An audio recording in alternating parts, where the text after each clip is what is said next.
What's up, Moto heads? Here we are inside Northwest Moto Garage, and if you've seen my videos before, normally we just do some shorts, but this time we're gonna be doing a full-length, full video build series. Now with this video here, the goal is not to bore you.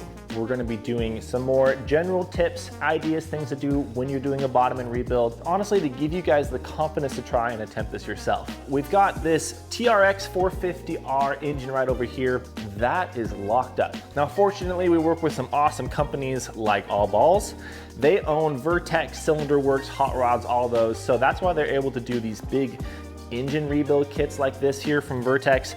That comes with just about everything you could possibly need, the crank, seals, bearings, that kind of stuff. So just like the rest of my videos, we are gonna get you on the helmet. We're gonna go over some things in some first-person views. So real quick, we'll just talk about prep. This is gonna be the workspace that I'm working in. We've got a dedicated bench for the tools, dedicated bench for working in disassembly, and a dedicated bench for all the parts to be laid out. Organization is key when doing such a big rebuild, and so is a service manual. Now this one just happens to be for a CRF, but whenever you go attempt your bottom end, especially if it's the first time you're doing it, pick up a service manual. On the same lines of organization, when we go to lay out parts here, we're gonna go from left to right, top to bottom.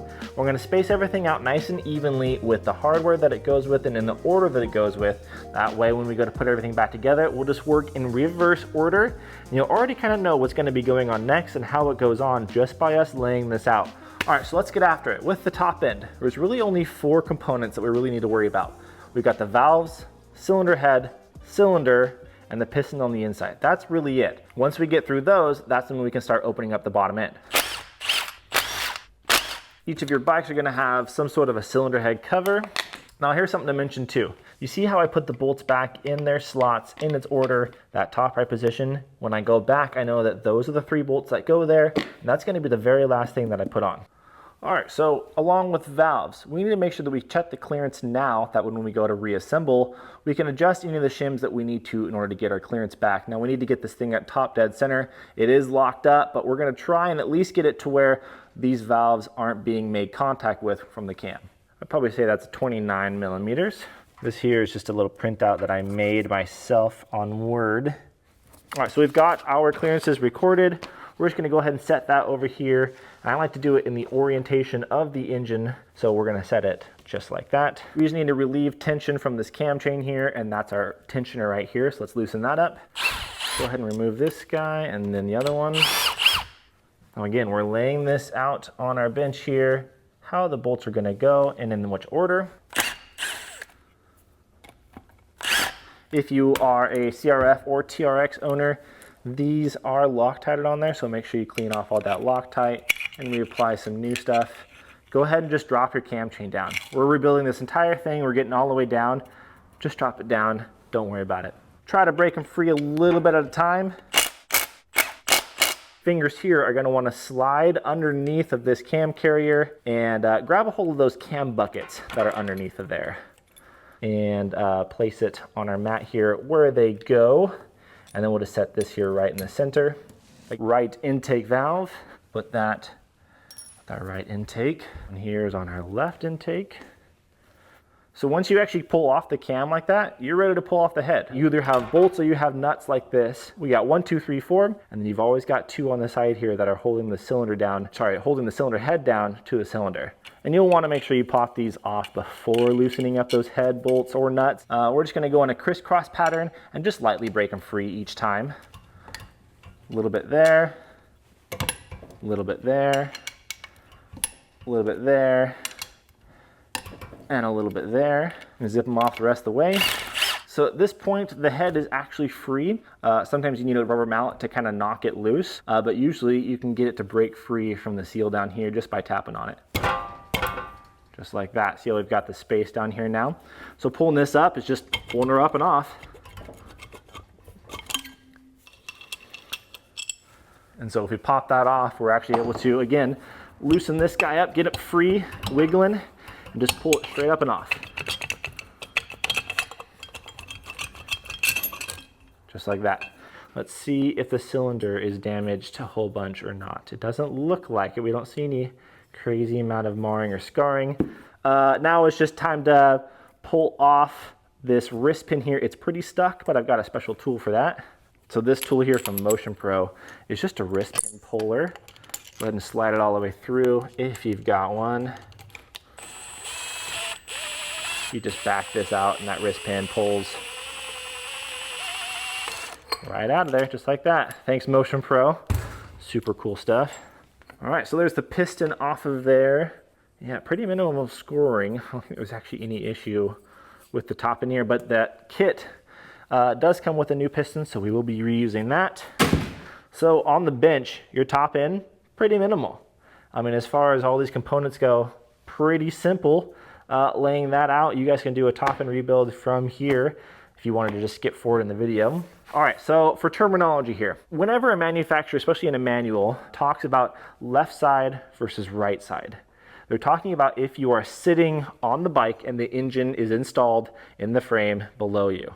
So left side of the engine is going to be your ignition side, the side right over here. It's called the ignition side because you have your stator on this side, you've got your cam chain, or if it's a two-stroke, there's no cam chain, but you've got your flywheel on this side. All of this over here, we call the ignition side. So left side, ignition side.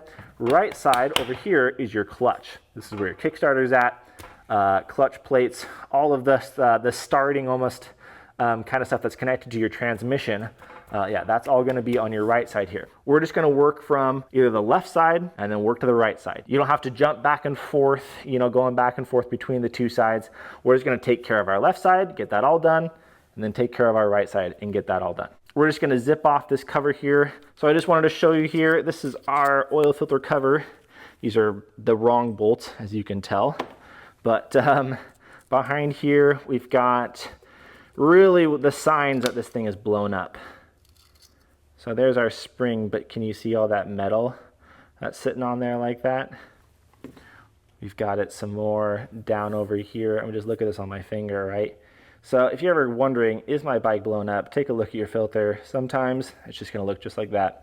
And since we've got the wrong hardware, we might as well give a shout out to Bolt Motorcycle Hardware here. I'm gonna be replacing this with what they've given me. So it's about this size right here for this side of the filter. And then this is a pretty long one, but I think I've got it down over here. Nope, about in here. Yeah, here we go. So probably one of these guys will go through here and actually be able to make contact with the case there. So if you guys want any hardware for your shop or hardware for your bikes, make sure you guys take a look at Bolt Motorcycle Hardware. Those guys are awesome.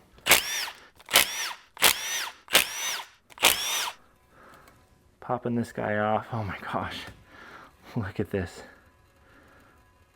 Wow, glitter fest in here. With a 19mm, I'm just gonna pop off this nut here. This is where we're going to be coming up against our first specialty tool. Every bike is going to have a flywheel and every bike is going to need a flywheel puller. Basically what they do, you've got internal threads here and external threads there. So they're going to mate up together, and when we tighten down this end here, it's going to actually tighten up against your crank here, and then it's going to pull off this flywheel. Pull this off, grab our chain from up top here. And then again, our chain guide here, pop that guy off with your circlip pliers. All right, so with that, we're actually done with left side. Ignition side, completely done. We've got 1, 2, 3, 4, 5, 6 components. I mean, not very much. So right side of the engine, we've just got a cover that covers the right side here. Now this is my very dear friend cardboard, and we're just going to trace out a little rough outline of this engine cover, something like that. So we're just going to go in a clockwise fashion and get all these bolts listed out there. There's your case cover, boom, just like that. All right, we're just going to bring this guy towards us. Okay, at this point here, stop, close out this video, and take a picture. Okay, so first things first, when you come to the right side of the engine, it's the clutch. Again, no matter what 4-stroke you have, you're gonna have this clutch here. Things are gonna be laid out in a very similar fashion. This pressure plate just pops right off of there now. This washer on the inside always stays there. That kind of goes as a rule of thumb for all your bottom end rebuilds. Anytime you take off a cover, look on the back side of it and make sure there's no washer stuck to it. Looks like you'll need a 27, but you'll need a range basically from Usually kits only go up to about 22 size socket there. You'll need from the 24, 25, 27, 29, 30, and 32 millimeter sockets. Depending on what your bike is, you'll need most of those. See, my fingers are coming in here. There's also another collar and bearing on the back side of this that I'm pulling with it. Put your pressure plate back on, put all your bolts inside, pop that guy right there. Stop here, take a photo. So your kickstart mechanism is just basically held in by a spring. Free that up, spin it till it kind of comes free, and then it just pulls right out. And just pull this whole spindle free. And this one again just comes right off. It's a little collar that holds it. Now we'll move right further, we've got our shift shaft here. We'll just pull right up towards you. There will be a little washer here that is left behind. Now for this, could be an intimidating step for you guys. If everything falls apart, that's totally okay. Very easy way to put it back together. And in fact, I'm gonna show you how to do it, how to put it back together. Hold onto that guy, keep pressure towards you, as well as right here on the end of this, and just pull this whole mechanism up towards you, just like that. You can hold on to it here if you want, but that way it actually kind of keeps everything locked in place. And if you're lucky enough, you can just go ahead and set this down right here, and everything's gonna stay in place. But if not, I will show you how to correct it. So, what you wanna do is basically preload your springs into your shifting mechanism here. Get these paws and fit the rounded side towards the rounded edge, not towards this guy here. But that way, now you've got this paw that moves back and forth like this. See that? Okay. Put this pin and this spring in on this side. See how that moves like that? Okay. This paw here fits in like that, and they spring back and forth like that. Okay, at this point you can even set it down if you want to, but I want you to pinch that together, rotate it around, right? So we've got this here, got our paws, they're pinched, they're being sprung, spring loaded from behind. Okay, then you just fit this guy over top. Again, you're still pinching with your fingers from the back, right? And if you push it all the way up, flush, you can release with your fingers, and it's going to keep those springs and paws in.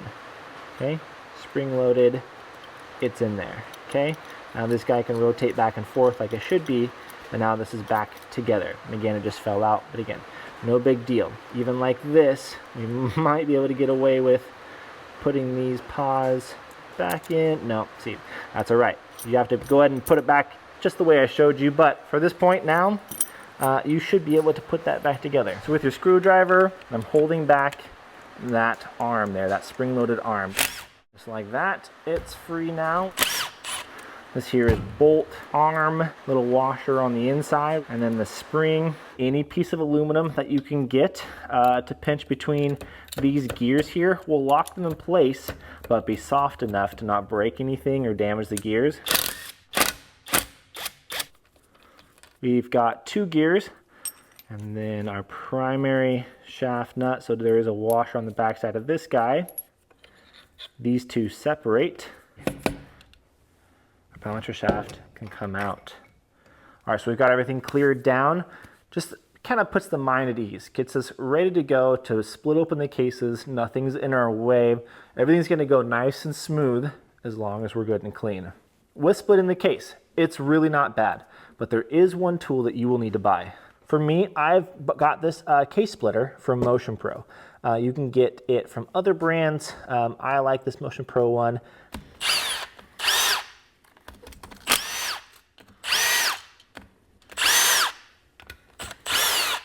And we'll do the same thing we did here with our right case cover. All right, and then we just work them off here. Your dowel pin is going to be over here somewhere, so you're going to want one to be over here on this side, over here. Try to get these kind of evened out here. Just tap on this transmission a little bit, and it just kind of shakes things loose just enough for them to pull up. Now for me, this is coming apart very, very easily Oh man, look at that. Look at down here. Do you see this down here? Wow, look at that. Holy smokes. So we're all freed up. Go ahead and just grab your case half here and lift straight up like that. But this guy here should, yeah, just pull right up.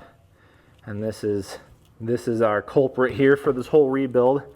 Very messed up on that guy. Take a photo of what this looks like.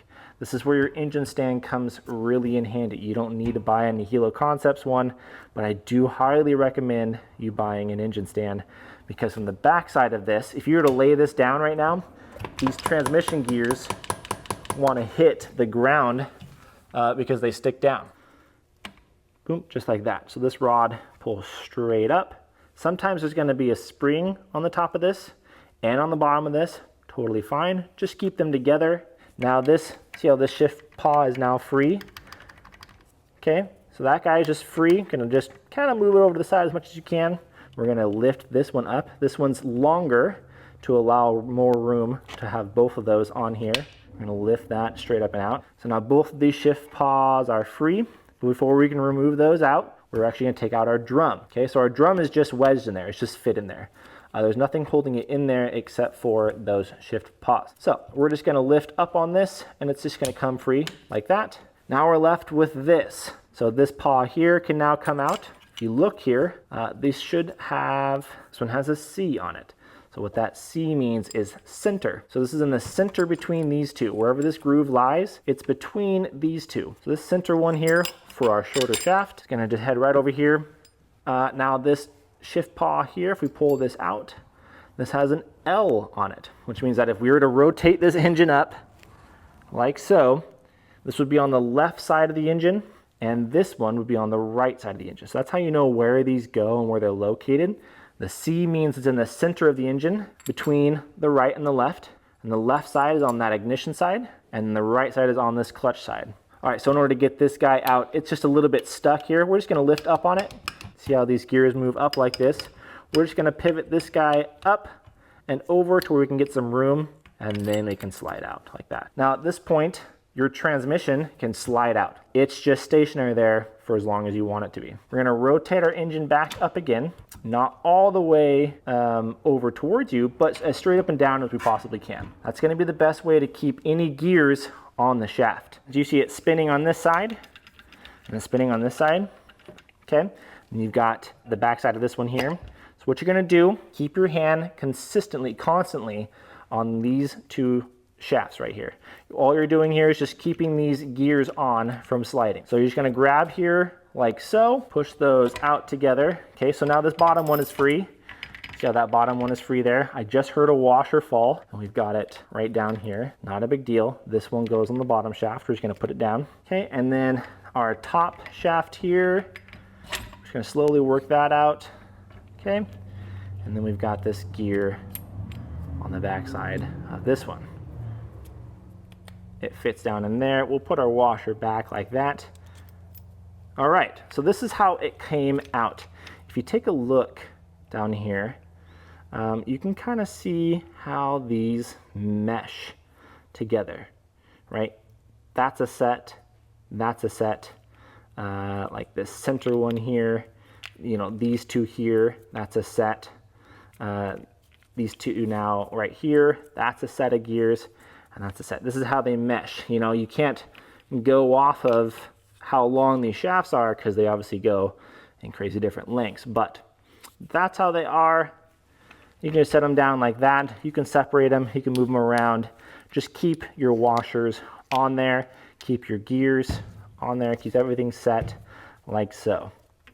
Just like that. Okay, now we just look back at our case here and that's it. So we have completely disassembled our engine case here. All the transmission components are out of it. If you look, it's just this right here that's in your bottom end, your actual innards of your case. I mean, that's when you're going and splitting things, all you have is just these couple of items. It's not a whole lot when you break it down into these parts. So we're gonna be cleaning all of this up. We're gonna be swapping out most of these bearings here, and that's what has come in this kit over here for our engine build.